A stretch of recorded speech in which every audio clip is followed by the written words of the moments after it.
The world might seek to destroy us. The world might present some awful circumstances. But God has some crazy, off the hook, amazing, limitless love for us that we can never get away from. And that's something that we can celebrate no matter what. I serve as the lead pastor of Church Without Religion here in West Texas. I've been here a decade. My passion is to communicate this message of God's grace and God's love. I met Katharine at Graduate InterVarsity Christian Fellowship at University of Illinois. I was taken by her right away, just really sensed that she was serious about her faith. So she greeted me, and then I married her, but there was a few years in between there.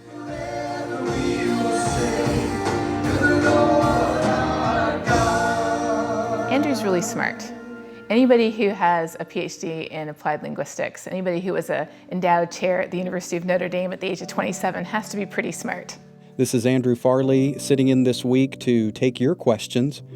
And, well, if you've got a scripture passage you're wondering about, or maybe, this week's sermon you're just unsure. When we met, I think that we thought we had more in common than we did.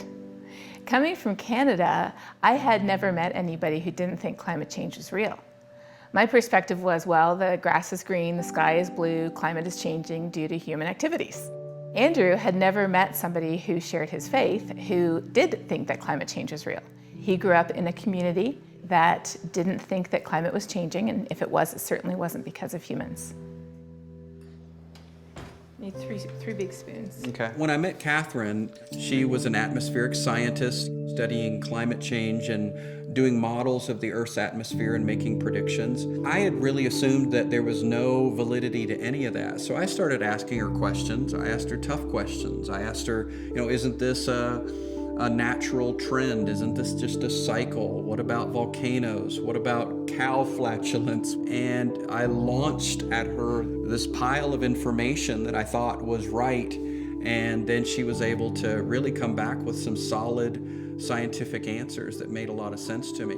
Seeing NASA's website, looking at the graph and realizing, look, it goes up. And I think at some point, common sense just settles in and you realize, maybe I need to put the brakes on here concerning my doubt. So in the first years of our marriage, I changed my mind about climate change. Father, thank you for this time tonight. We thank you for good friends. Acting on climate is an opportunity to love other people, to love them in a tangible way today by helping people who are already in need, as well as helping people tomorrow. 97 El Nino was the biggest before that, and this year's bigger. It passed 3 degrees Celsius, which is huge. By realizing that there's a different way to live, a way that's more compatible with our responsibility for this amazing planet that God has given us, and a way that's much more compatible with loving and caring for other people, loving our neighbor more than we love ourselves.